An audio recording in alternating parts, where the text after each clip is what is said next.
Something is going on with Arsenal lately, and everyone can see it. The Gunners are in unbelievable form, looking as sharp as we've seen them in the Arteta era. Up at the very top of the table, they're looking down on the two best teams to grace the Premier League over the last decade too. The gap may be due to a measly point and a couple of goals, but a gap is a gap.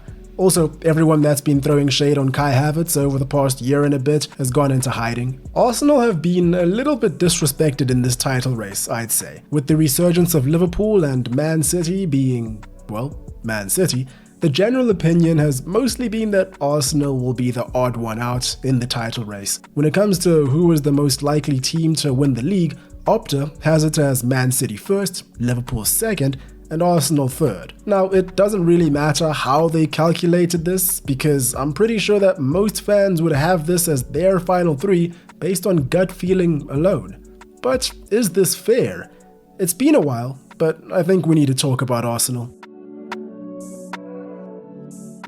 Yo, what's going on everyone? Really hope we're all doing well. I'm Tinashe, welcome back to the channel. It's a real shame we haven't spoken about Arsenal in a while, especially because in their last 6 games, they've scored 26 goals.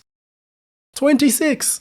That's over 4 goals a game, and this stretch included a 3-1 win against Liverpool too. In fact, any doubt that people might throw on Arsenal makes even less sense when you consider how they've actually been performing. In all of their matches against Man City or Liverpool over the course of this Premier League season, they've gone undefeated. A win against each of them at home and a draw to Liverpool at Anfield. And let's just backtrack to that win against Liverpool for just a second to highlight just how good these guys are. The way they cut through the defense for Saka's opener was just outrageous. The way Arsenal made it seem so effortless as they beat the press of arguably the best pressing team of the last decade and cut through them like butter. Of course, Jurgen Klopp has trademarked fist pumping, so this was completely out of order by Arteta. Shameless behavior. It really is unacceptable. At least that's what some of the Liverpool players seem to think, I guess. As a side note, I can't remember the last time that I saw this many crazy mistakes happen in a high-level football match of this nature. It was almost like each set of defenders was competing for the worst backline award. Konate made sure that Liverpool were not to be beaten in that contest. Jurgen Klopp couldn't believe what he was seeing. The Arsenal we're seeing right now is completely different to the Arsenal we were seeing at the beginning of the year. They were still winning, but they were finding it really hard to pick up convincing wins. What they would do is they would win by really small margins against teams that you would think that they should be beating a bit more convincingly. Because of this, there was lots of scrutiny regarding whether Arsenal would do as well as they did last year when all things were said and done. But depending on who you spoke to, there was also equally as much praise for them being able to dig out results when they weren't playing at their best for large portions of these matches. This is something that they failed to do last year when games got away from them and the pressure really hit. And speaking of pressure, this is me post-Porto match. I recorded this video the day of the Porto match, but thought it might be a good idea to wait a little bit and see how this whole thing pans out before posting.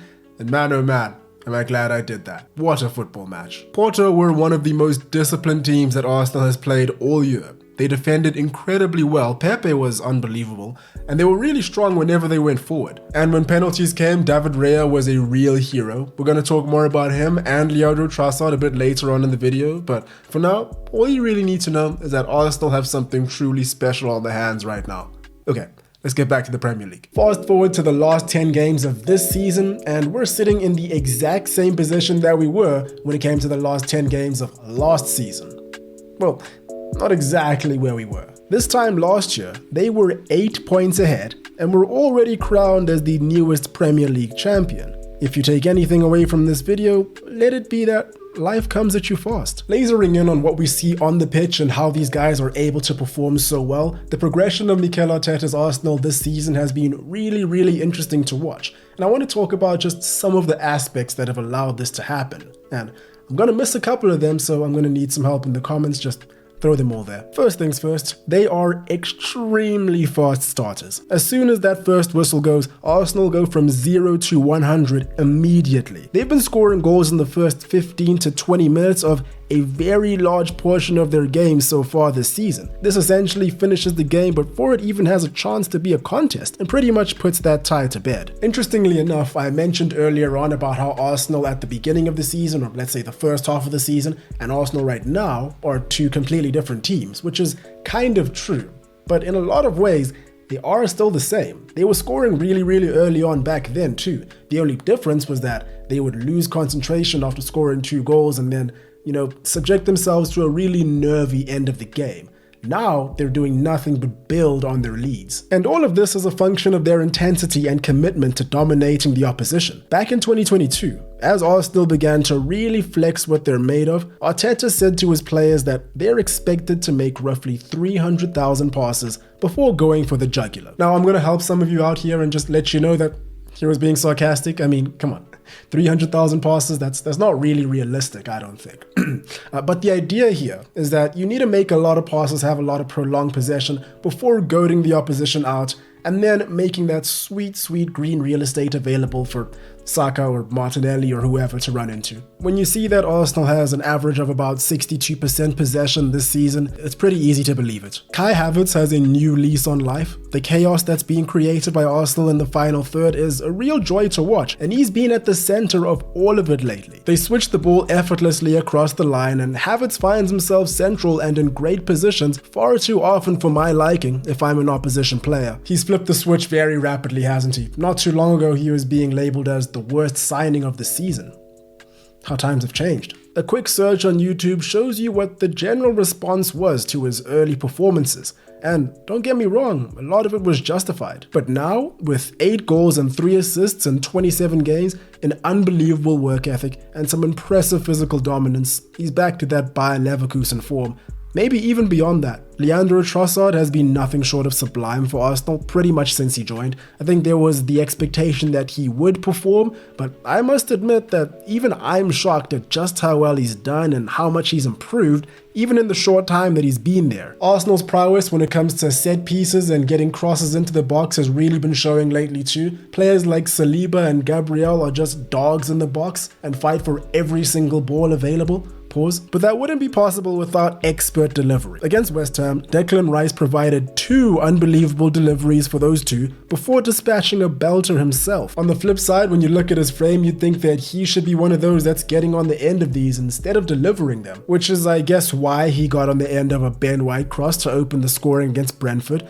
That's another player whose haters have been awfully quiet lately. David Raya is certifiably Arsenal's number 1, less prone to mistakes, reliable at distribution, an overall solid pick by Arteta. I remember when the conversation was essentially that this was not going to be that good of a move because Arsenal would now have 2 first-choice number 1s, which I understand that reasoning, I really do. But if I'm being completely honest with you, I think that was more from the perspective that now England's potential future number 1 wouldn't be starting every week. Back to a post-Porto me, and you know what? I just had a thought. Come to think of it, I don't think any of Arsenal's signings over the past 2 years have been flops. I mean, not really, right?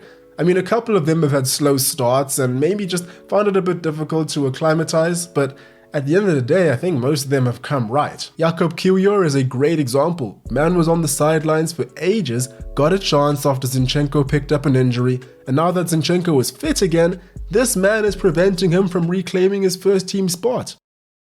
Ramsdale is never going to shake the poor concentration label, unfortunately. After taking his time on the ball and being responsible for Brentford's goal, it looked like he was doomed to prove all the doubters wrong. Even worse, David Raya is on loan from Brentford, his parent club, meaning he's ineligible to play against them. Ramsdale did make up for this mistake afterwards by being sharp for the remainder of the game. He saved a remarkable Ivan Toney shot and an incredible shot from Collins too. He gives, but he takes. It's the Aaron Ramsdale way. Bukayo Saka is Arsenal's star boy, and contrary to Rio Ferdinand, a world-class player, what I really like about Saka is that he's so unpredictable. You never know what he's about to do. Like over here, against Burnley. He shifts it to his stronger foot and the defender thinks he has him. Then he goes onto his right foot and produces a powerful finish, giving the keeper no chance. The quality he displays is always so consistently impressive. And then we have Martin Odegaard. This man is a cheat code. The amount of thread the needle through balls he plays and the distance he covers in the press is crazy. He's just world class, man. I think this Arsenal team have a hell of a lot going on for them. Enough to win the league? Maybe. You never know. I really wouldn't put it past them. They've shown that they can weather the storm of certain injuries and they know how to shift into different gears when required. But you really do never know. One William Saliba injury or one Bukayo Saka setback and it all goes away. Also, I've been saying this for the past few weeks, but I'm pretty certain that Liverpool have this weird kind of plot armor around them since Klopp announced that he was leaving. It's almost like the footballing gods want him to finish off his tenure in the most outrageous way possible. I brushed off the thought of this theory a week or two ago, then I saw that Darwin Núñez winner in the 99th minute against Forest, and I realized that some higher power was at work here. There isn't much that I can say about Man City that hasn't already been said. They're pretty good.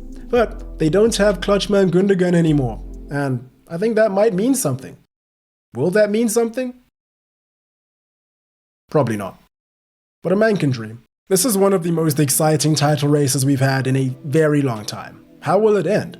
It's too early to say, really. But what I will say is that Arsenal are right up there with the best. Don't discount them just yet. And there we have it. Let me know what you guys think about this title race and Arsenal's chances specifically. Feel free to leave all your thoughts in the comments below. Feel free to follow the socials. Feel free to subscribe. That's all for me today. Hope you guys enjoyed. Hope you're having a great day. Cheers, and I will catch you in the next one.